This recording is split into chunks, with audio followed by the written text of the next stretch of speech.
I rewrote this point since Friday morning because I probably should talk about the Colorado shootings a little bit, since I think it's on record right now as being the largest single massacre in U.S. history.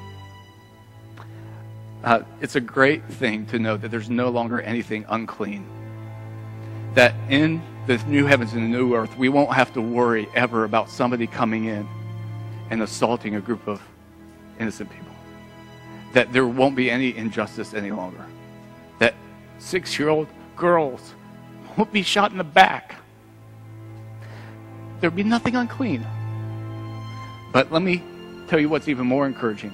Unclean is not just drawing a circle around people that we think are really bad and saying they just won't be there. The really great thing about the new heavens and new earth is this, that you won't want to murder anybody in your own heart again. The question being asked is, why did he do it?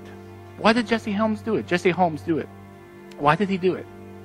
That's the wrong question. You know, they're waiting. They're in the apartment now. They're waiting to get into the apartment so they might find motive. I asked them, what motive could you possibly find that would justify the act? There is no motive.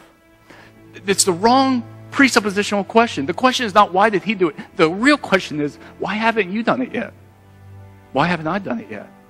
And the only reason for that is that God has restrained by his graciousness our own sin. That's the reason why we haven't done it. Because all of you in this room have wanted somebody dead in your life. Be it the person that cut you off in the car line, or a neighbor, or a friend, or a relative. All of you have wished poor on somebody else. We have a lot of opportunity this week, Christians. They are bringing out the psychologists, the forensic advisors, the lawyers, the deputies, all the experts in the world to talk about this case.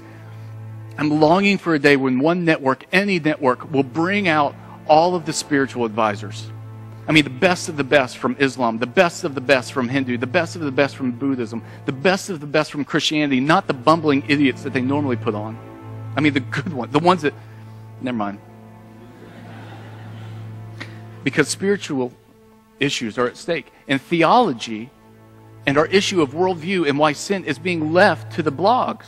Stephen Prothero, a professor at Boston, wrote a great blog on CNN yesterday. I think it already has 1,300 responses underneath it. And by my account, it took about 3 responses before it just turned into ad hominem personal attacks on each other. That's where the spirituality thing is being debated, which is the wrong place for it to be debated. This week, you're going to be tempted to get pulled into situations where you talk about temporary solutions. So already, gun control is being politicized, which I have my own opinions on. I won't preach it, but you can ask me privately and I'll tell you.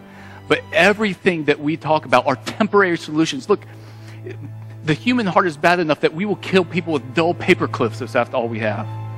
That's how bad the human heart is. And, you know, we're going to start talking about, all the psychologists will talk about, well, did he get kicked off the soccer team in 8th grade? Maybe if we can find all the 8th graders and, you know, tell them they're all on the teams and they all get trophies, this will never happen again. Don't buy into the temporary solutions. Press down the issue this week. Where is your real hope? Everything else is a temporary solution. Where's your real hope? Your real hope is for a new heavens and a new earth. That's our real hope. Where our names, the last verse, are written in the Lamb's book of life.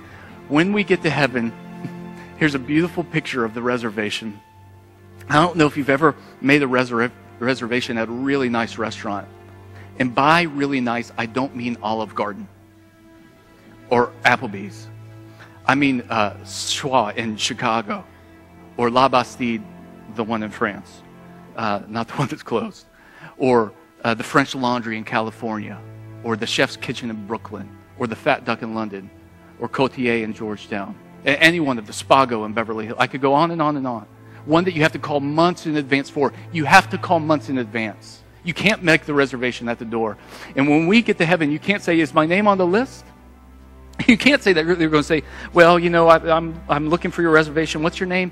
Andy Lewis. Yeah, I don't see your reservation. Well, it might be under Andrew E. Lewis or Andrew Edwin Lewis. Just look for anything. Here's my Social Security. And they're going to look and say, no, I don't see a reservation. You have to call way ahead to get your name in the book of life.